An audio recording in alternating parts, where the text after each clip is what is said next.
During this edition of Behind the Headlines, the Susquehanna Valley Center for Public Policy is proud to offer a special presentation of Rediscovering Pennsylvania History Month.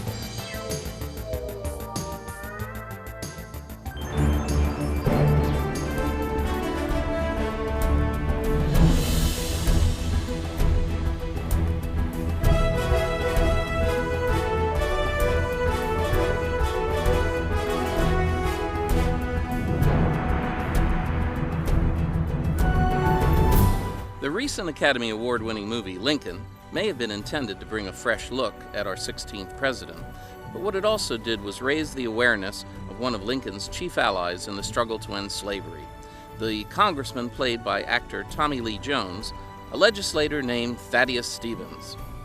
Known best as a fiery Pennsylvania congressman during the mid-19th century, the movie reveals the political skill, intellectual depth, and fearless determination of this remarkable individual whose contribution to the legislative history of America has shaped the very soul of this country. Hi, I'm Charlie Greenawalt, your host for this look at one of the most significant molders and shapers of U.S. history, at least when it comes to guaranteeing all people equal rights and equal protection under the law. Nicknamed the Old Commoner, Stevens would not have won any contests for personality or charm. The descriptions of his life and the adjectives used about him are not pretty. Crusty, nasty, cynical, evil genius. In a day when most subjects of photographs were serious-looking, Stevens comes across as even more grim and forbidding than most. His words were direct, caustic, unyielding, but extremely convincing. You will not find a Thaddeus Stevens speech that is ambivalent, non-committal, or opaque. He was dogmatic, unyielding, very acerbic. If you were with him, you were in good. Heaven help you if you were against him. Given the impact he had on Pennsylvania, it's easy to assume Stevens was born here. But actually, he grew up in Vermont. And if adverse childhood circumstances shape one's life and character, then Stevens is Exhibit A. He had a club foot, and back when he was born in 1795, that wasn't seen as something that society supported. It was actually seen as a sign of some secret sin in the family. So he was not only suffering from that disadvantage in a society that was agrarian, that was very physical and required physical labor, which was a problem for him, but also in one which he was teased and discriminated against by children and adults as well. So his childhood was extremely traumatic. In addition, his father was an alcoholic who abandoned the family, leaving them nearly penniless.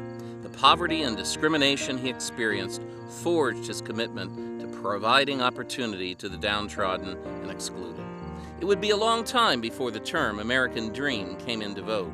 That was the essence of what Stevens was looking to provide, regardless of one's race, religion, or social status. He put those beliefs into practice during his early professional life as a teacher in a one-room school in York, Pennsylvania, then embarking on a successful law career in nearby Gettysburg, whose voters elected him to the Pennsylvania General Assembly. His first agenda item was to establish some sort of public school system for elementary students in Pennsylvania. He worked closely with Governor Wolf and a few other legislators to write the Free Schools Act, which was passed in April of 1834. He expected the folks of Pennsylvania to be very excited about this law, but they were not. They were furious. Many taxpayers said, we are not going to pay this tax for children to go to school, children who are not our own. So the Senate was ready, willing, and able to repeal the Free Schools Law. A few weeks later, it was time for the representatives to consider the issue. And Thad Stevens delivered a speech in the state capitol. Even though it was 2 hours long, the audience held on to every word. It was very forceful, direct, to the point. It was unforgettable. It was eloquent. And he said such things as, if the citizens of Pennsylvania are willing to pay for jails and courts, why are they not willing to pay for schools, for education of their children? The folks in the gallery and the representatives who were his fellow voters began nodding their heads, and surely enough, when he was finished speaking, the chamber exploded in wild applause. Stevens' speech opposing repeal was so powerful that the measure was transformed into one strengthening the system. He also hoped for a system where education was available to children of every race, reflecting his lifelong obsession with breaking down walls of race and class distinction. We certainly have a rich diversity of students here in Lancaster City, and this is certainly what Thad must have had in mind when he campaigned for free common public elementary schools. Looking for a fresh political and economic start, he moved here to Lancaster in 1842 and soon was elected to the United States Congress, where his fierce abolitionist efforts helped chart the course of American history. Of all the different statesmen, politicians in U.S. history, he epitomizes the core value of this country, that all persons are created equal. And he wasn't just mouthing that like Jefferson did. To Jefferson, it was just an intellectual exercise. He said, well, yeah, all people are created equal, but we're going to tolerate slavery for however long it exists. He believed it to his core and worked relentlessly to achieve that ideal. He had a 47-year quest or crusade to free African Americans, to abolish slavery in the United States. 47 years. The movie Lincoln chronicles how he pushed President Lincoln to legislate slavery out of American society, wanting to move much faster than the legislative process was able to move. But his efforts finally culminated in the 13th Amendment to the Constitution, abolishing slavery. One of the major sub-themes of that movie is the extent to which the strong-willed Thaddeus Stevens learned that he had to compromise in order to get lasting results. He learned that he couldn't carry the ball all himself. He needed friends. He needed a majority. He needed a 2/3 majority in Congress. He learned from the Pennsylvania Constitutional Convention of 1837-1838 that laws can be swept aside and can be reversed by the United States Supreme Court. What you need is an amendment to the United States Constitution. He learned that in the 1830s, 1840s. Stevens was in his own league when it came to dismantling political foes. His brutal assessment of James Buchanan predated the low rating the only Pennsylvanian to hold the presidency would earn. There is no such person running as James Buchanan, Stevens said. He is dead of lockjaw. Nothing remains but a platform and a bloated mass of political putridity. Another sub-theme of the recent movie Lincoln is the way Thaddeus Stevens was able to manipulate the legislative system. He was an incredible parliamentarian. He knew parliamentary tricks. He has been said to be the greatest parliamentarian in U.S. history. The man who, more than a century later, succeeded him in the U.S. Congress found inspiration from Stevens's life. I think what he did was take the values of Lancaster County and he represented them in the nation in a way that made a national impact. And those national impacts, I think, have been extremely important to us as a country. He was the strongest parliamentarian, the greatest parliamentarian the country has ever seen. And he did it all without becoming Speaker of the House or even Majority Leader of the House. He did it out of his position as a committee chairman. He was very, very strong and was able to manipulate the Congress in ways that no one before him or since him has been able to do. One of the plaques in this memorial exhibit in Lancaster references a parliamentary move by Thaddeus Stevens that some refer to as the day he saved the country. After Lincoln was assassinated, Andrew Johnson became president. This selecting Andrew Johnson was probably the worst thing that the Republican Party did, because Andrew Johnson was a Southern Democrat. And being a Southern Democrat, he started wholesale pardons of the Confederate officials, and he allowed them to hold congressional elections down in the South. And they elected Confederate officials to the Congress. The Southern congressmen could have gone up to the House, joined up with their Northern Democratic allies, and they could have taken over the House and the Senate. And they could have continued slavery. A lot of people don't realize that there was a loophole in the 13th Amendment. It said that involuntary servitude was prohibited except for convicts. Of course, you have to have involuntary servitude for convicts. You can't let them go free. So the South said, fine, we'll make all blacks convicts. And the way they did that was they said, if you're a slave that steps off of your plantation thinking you're free, a sheriff can come up to you and say, do you have a job? No, you're a vagrant. You have to pay $250. If they couldn't pay the $250, then they were put back on the plantation as convict labor. So essentially, the country would have lost what they had gained in the Civil War if this had been allowed to happen. But Thaddeus Stevens, who was the master of the House at that time, even though he was not the Speaker of the House, he came up with a plan to prevent this. And he came up with Edward McPherson, who was his protege and also the clerk of the House. So, like every other session, Edward McPherson starts calling the roll of the new Congress, and he gets to the Southern names, and he skips them. The Southerners jump up and down and say, you can't do that, you can't do that. Thaddeus Stevens gets up and says, point of order, we can discuss no business until we finish calling the roll. The roll is finished, the Southerners are out, and then they start working towards Reconstruction.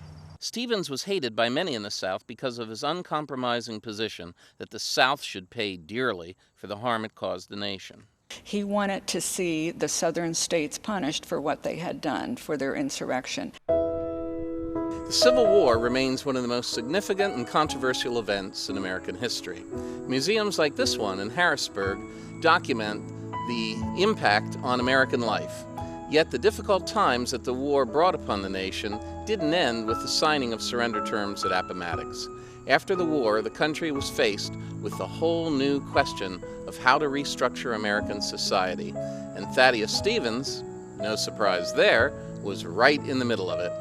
He found himself in a pitched political war with the new president, Andrew Johnson, a Tennessean who Stevens felt was much too accommodating of the interests of Southern whites.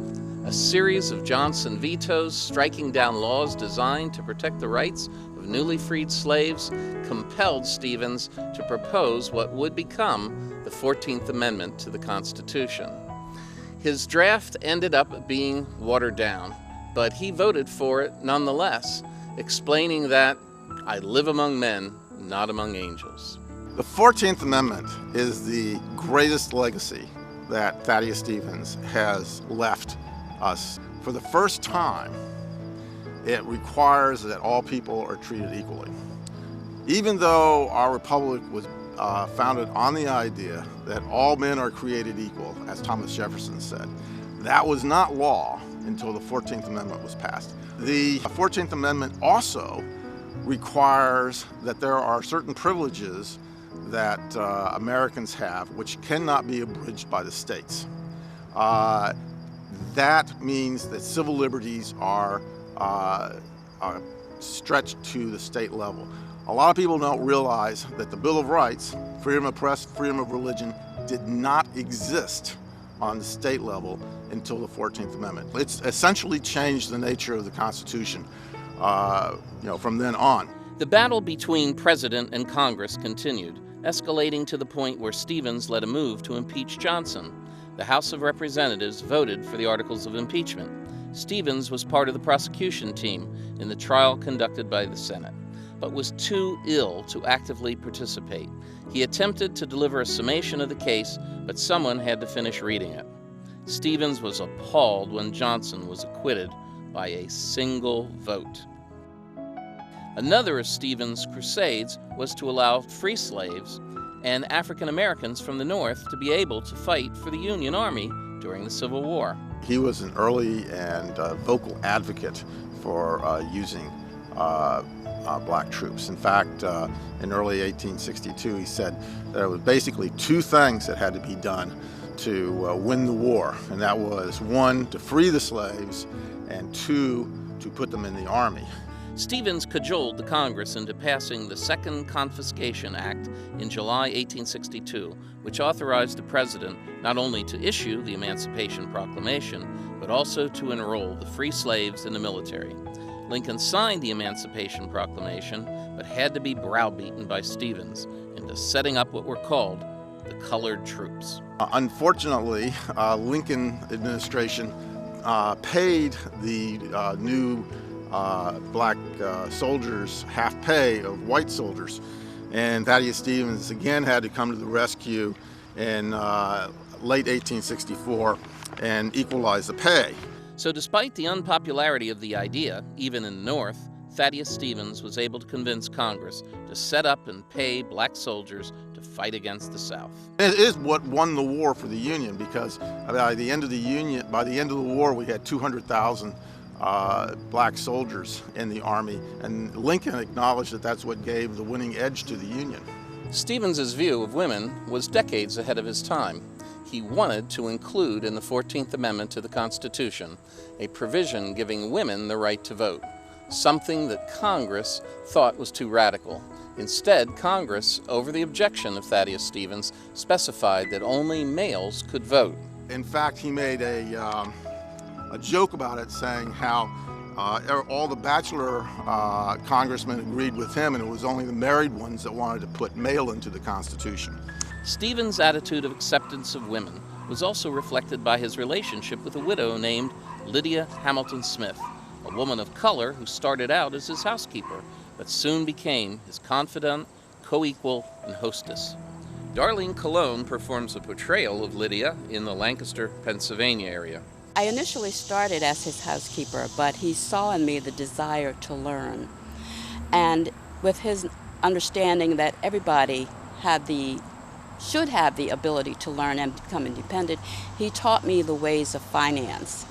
And as I became very adept at that finance, he had enough confidence in me that he turned over his own finances to me, so I became not only housekeeper and household manager, but also his financial manager as well. I did well enough, in fact, that I purchased 6 properties here in Lancaster on my own. Stevens' detractors accused him of using Lydia Hamilton Smith as his mistress, something that even the movie Lincoln implied at one point, despite what Stevens' biographers insist is the complete lack of factual support. Those were the rumors for years in Washington, spread around by his enemies. There's zero evidence that that ever happened. That would be their only way of explaining why he would treat me as an equal. They had to make me lesser than what I was. He felt I should have the opportunity to be independent and be able to make my own living.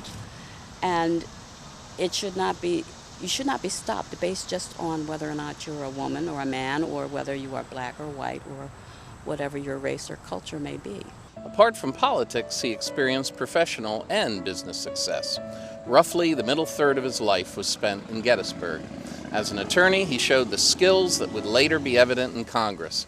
He was outstanding in trial, being involved in more than 3,000 cases over the years, appearing frequently before the Pennsylvania Supreme Court and generally winning the cases.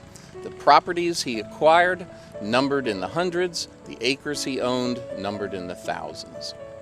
At the time of his death, he had at one time or another owned 34 houses, 29 outbuildings, 17 barns, 2 orchards, 2 furnaces, 3 forges, a rolling mill, and a huge amount of land. He was a collector of property. Among them, the charcoal iron furnace at Caledonia, which was established in 1837. At its peak, the self-contained village there was home to 200 workers and families. During the Civil War, Confederate leaders who bristled over his strong condemnations of slavery made a special point when their army invaded Pennsylvania to make certain that their troops burned Stevens' Caledonia works. When Stevens heard of this, he asked whether they also burned his debts for the property. At his death, Stevens was holding notes worth more than $100,000, money he lent individuals who lacked the capacity or the intent to repay. Stevens used his property in order to, I think, provide status and hopefully financial security for himself, although that never really came about because of other decisions that he made. He also acquired it to provide employment for people. I am sure that he kept Caledonia Furnace open to provide employment for the whites and the blacks that were in that area who were working for him. And I am certain that he kept his properties in order to run fugitive slaves on the Underground Railroad. The Underground Railroad, of course, was an illegal activity. As a result, there are next to no actual records of what took place. And Thaddeus Stevens was always kind of around the edges of the Underground Railroad. But if you look at it here in Adams County, his fingerprints were all over it. A recent discovery at this building in Lancaster supports that theory. Purchased by Stevens at a sheriff's sale in 1842, it became his home and law office for the last 25 years of his life. But it was recently included in the National Underground Railroad Network to Freedom program because of a discovery that happened as preservationists were renovating the house to include it as a historical site. They found a cistern, a water vessel that was used for collecting and using domestic water supplies at that time. They opened the cistern and found artifacts from the time period, but most importantly, they found a very rough opening in one end of the cistern that connected to the foundation wall of what had been the tavern next door to here, which was also owned by Thaddeus Stevens. When the slave catchers were in the area, it seems to be logical to assume that the people in this complex of buildings needed a very secure place to hide. The theory that the archaeologists have come up with, this vessel, this cistern, was used to harbor freedom seekers when slave catchers were in the area. You can almost reach no other conclusion that this underground vessel was indeed an emergency hiding place for formerly enslaved people moving through Lancaster City and County on the Underground Railroad. The events in the wake of Stevens' passing reveal much about the man and his place in time. This was his choice for a burial plot. A small, out-of-the-way cemetery in the city of Lancaster, but the only one open at that time to people of all races. There were no other cemeteries in this town at that time that would allow black and white to be buried together. I repose in this quiet and secluded spot, not from any natural preference for solitude, but finding other cemeteries limited to race by charter rules. I have chosen this that I might illustrate in my death the principles which I advocated through a long life, equality of man before his Creator. His will designated $50,000 to establish a school for the relief and refuge of homeless, indigent orphans. He wrote, "No preference shall be shown on account of race or color in their admission or treatment. They shall be fed at the same table." At the time, $50,000 wasn't enough to establish such a school, but in 1905, 37 years after his death, the Commonwealth of Pennsylvania kicked in the additional funds to create the Thaddeus Stevens Industrial School in Lancaster, Pennsylvania, which, while training men and women in all kinds of technological skills, seeks to embody the values of Thaddeus Stevens. We try and guard that legacy. We try to be keepers of the concepts that he had in mind. So today, we've grown from just 25 or 30 students. We have about 900 students. Half of those students come here at essentially no cost, depending on how much financial need they have. We have a very diverse student body, and that is by design. And we teach our students about Thaddeus Stevens and his contributions, what he believed in, and his intent for the school. As powerful as Stevens' pursuit of abolition and civil rights for freed slaves was, this did not constitute his universe in the fight for tolerance, equality, and opportunity. He supported all those targeted by discrimination: Indians, Chinese, Mormons, Jews, Muslim, and women. Anytime he saw suffering, if he saw children that were poor or that didn't have shoes or didn't have things, he took from his own money and got them medical care, bought them shoes. He bought farms for widows who were losing their homes. He did these types of things.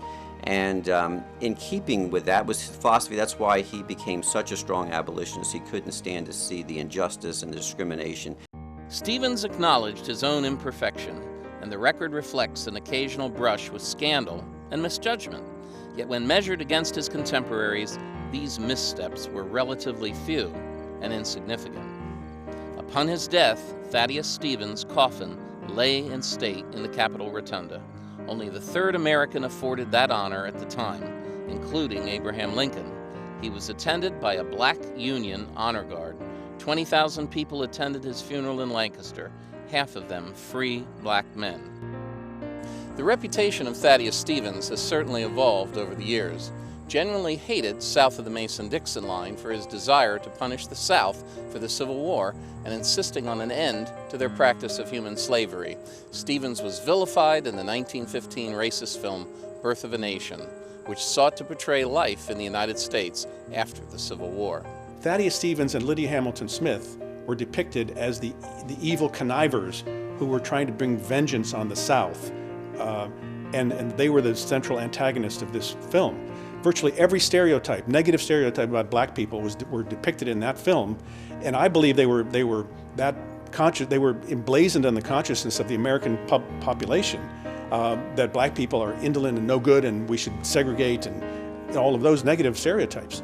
So at the same time, you have a negative stereotype of blacks. You have these really humanitarian characters, Stevens and Smith, depicted in this most negative way. In our public memories, the reputation of Thaddeus Stevens is more established by his enemies than by his friends.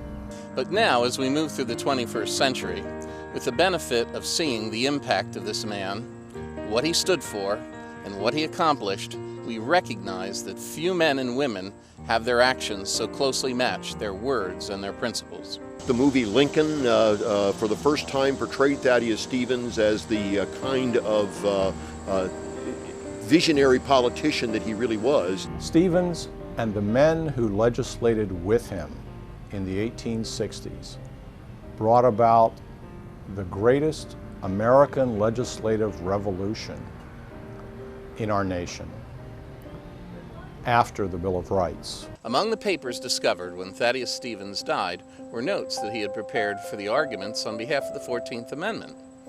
"I have done what I deem best for humanity," he wrote.